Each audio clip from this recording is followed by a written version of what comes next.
云林有生技公司透过农业部的辅导来引入冷链的技术，原本敢若会当放15天的토마토即马就会当放甲1冬，毋但会当互产销甲计效较稳定，嘛会当变出真侪加工品来拼外销。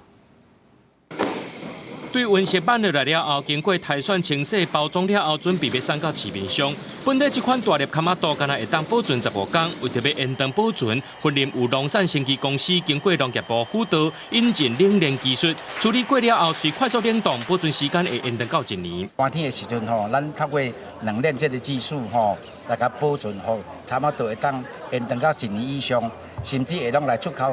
去世界各国。 农产公司表示，卡玛多大出的时间是11月到过当年4月，那透过延长保存，就会当做到稳定市场计销。目前含农民契约种植面积大概60公顷，产地以云林为主。所种植的这些番茄了哈，那不只是透过这个季节的变化哈，从平原到高山哈，整个做一个调节，供应我们全国各地所有这些食用番茄。做这个调节整个番茄的供应的这个系统。 那供应呢量多的时候，我们就把它做一些处理。